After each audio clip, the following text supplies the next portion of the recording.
guys who worked so hard to get this rally planned. We would not all be standing here today if it weren't for the efforts of Elizabeth Mancha, Andrea Carroll, Jennifer Halsey, Amy Kramer, and Jack Saver. Thank you guys so much for all the work you put into making today a success. And now I want to ask all of you, do you want Washington deciding what's best for you? No! We need to remind our government who the government belongs to. It belongs to we, the people. This building behind me houses our last defense against the federal power grab that is happening in Washington.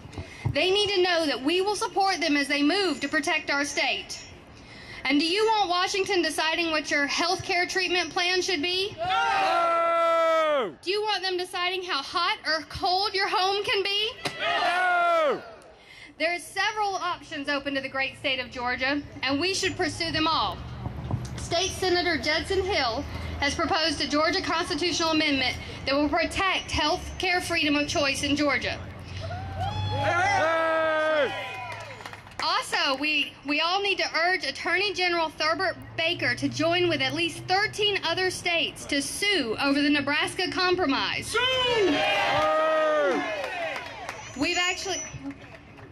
Thank you. We've actually sent a letter to the Attorney General requesting this action. It was signed by 22 Tea Party and 912 groups from across Georgia. But as of yet, there's been no reply from his office. So please add your voices to this request. But possibly our best and strongest weapon could be nullification.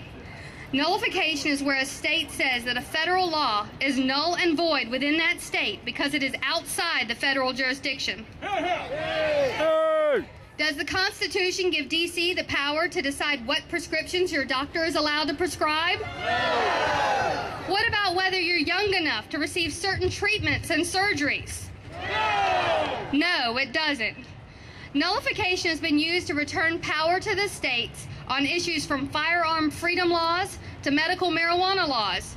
Montana and Tennessee have both nullified federal gun laws in their states for firearms that are not involved in interstate commerce, and 15 other states have introduced the legislation.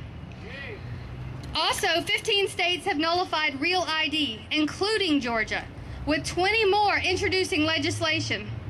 And 13 states have laws regarding the use of medical marijuana, which effectively nullifies federal marijuana laws. Nullification is a powerful tool that can allow each state to control its own destiny, both conservative and liberal states. The federal government is not the supreme law of the land. The U.S. Constitution is. D.C. cannot be allowed to step outside the guidelines of the U.S. Constitution. Alexander Hamilton said, "No legislative act contrary to the Constitution can be valid." And Thomas Jefferson said, "The true theory of our Constitution is surely the wisest and best, that the states are independent as to everything within themselves, and united as to everything respecting foreign affairs. Let the general government be reduced to foreign concerns only, and let our affairs be disentangled from those of all other nations, except as to commerce, which the merchants will manage the better. The more they are left free to manage for themselves, and our general government may be reduced to a very simple organization and a very inexpensive one, a few plain duties to be performed by a few servants." Did Thomas Jefferson know what he was talking about? Hey! Are you ready to stand up for states' rights? Hey! How about individuals' rights? Hey!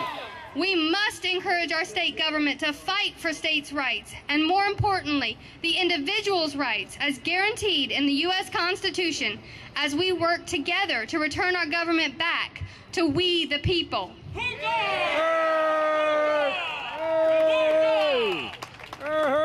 All right. Thank you very much. And now we're going to turn this over to